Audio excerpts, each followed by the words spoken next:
He threw $1 at me, like I was nothing, smiled and said, "I'll take care of her tonight." Everyone laughed, but the next morning, she was gone, and by sunset, his entire empire was collapsing. City lights flickered below us. Champagne glasses clinked, fake smiles, louder egos. It was Ethan's birthday party, one of those rooftop gatherings where everyone pretends they're more important than they actually are. I didn't belong there. Neither did she. But Lena never cared about belonging. She cared about observing. She wore black, simple, elegant, dangerous in a quiet way. That's when he walked over. Jason Caldwell. Trust fund confidence, entitled smirk, designer suit paid by someone else's hard work. He stared at Lena like she was a prize, then looked at me like I was an obstacle. "How much?" he asked casually. I blinked. "What?" He pulled $1 from his wallet, tossed it at my chest. It floated down slowly. "I'll take care of her tonight." Laughter rippled around us. Not loud, but enough. Enough to sting. I clenched my jaw. But Lena? She bent down first, picked up the $1, studied it, turned it over, smiled faintly, then handed it to me. "Keep it," she whispered. Her voice wasn't hurt. It was curious. Jason leaned in. "You can do better," he told her. She looked at him. Not angry. Just measuring. That look should have warned him. It didn't. We left early. In the car, she was quiet. Not upset. Not shaken. Just thoughtful. "You okay?" I asked. She nodded. "Do you know who his father is?" I frowned. "Some investor?" She looked out the window. "Something like that." That answer felt unfinished. But I didn't push. That was my mistake. The next morning, I woke up alone. Her side of the bed cold, her phone gone, her bag gone. But her necklace, the one she never removed, was sitting on the table. My stomach tightened. I called. No answer. Texted. Delivered. No reply. Then at 11:32 a.m., unknown number. One message.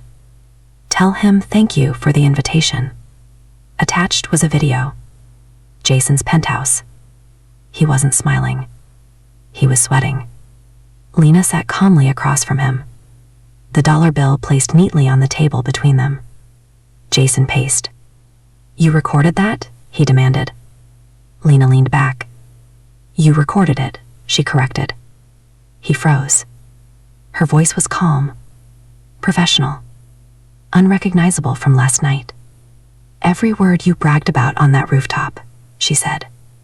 "The offshore transfers, the shell companies, the fake charity funnel."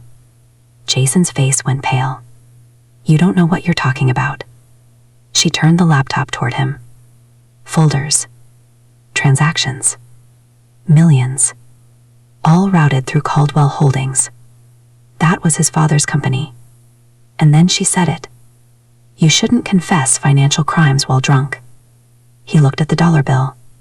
She flipped it over. Written in tiny ink. A secure case reference number.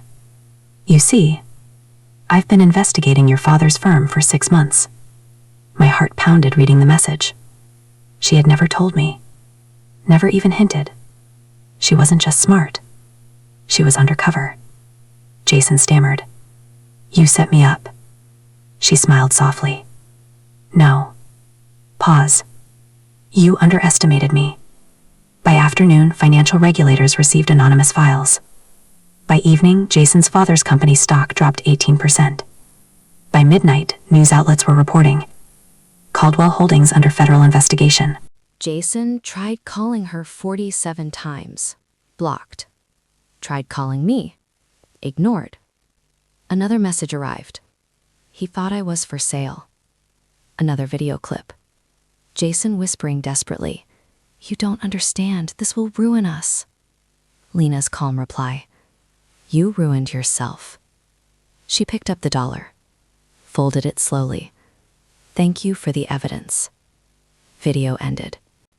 She came home 2 days later, like nothing happened. Sat down, took off her shoes. "You could have told me," I said quietly. She met my eyes. "If I told you, you'd react differently." She wasn't wrong. "You planned that party, didn't you?" She hesitated. I knew he'd be there. "And the dollar?" A faint smile. "I didn't expect that." Pause. "But arrogance makes people careless." She reached into her bag, pulled out the dollar, framed. Under it, she had written, "Never mistake silence for weakness." Weeks later, Jason was officially charged.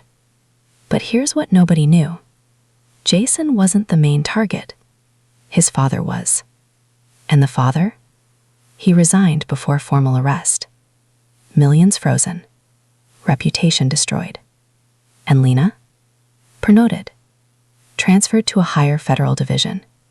She had used the insult. Turned humiliation into leverage. Turned ego into confession. Turned a dollar into evidence. Months later, another rooftop. Different crowd. Same city lights. Jason's name mentioned quietly, like a warning. Lena stood beside me, confident, untouchable. Someone joked about taking care of her. The room went silent. No one laughed this time, because now they knew. The quiet ones aren't weak. They're watching. And sometimes, they're building your case. Have you ever seen someone underestimate the wrong person? Share your story in the comments below. And if you want to see more shocking stories like this, don't forget to subscribe. You never know who will turn the tables next.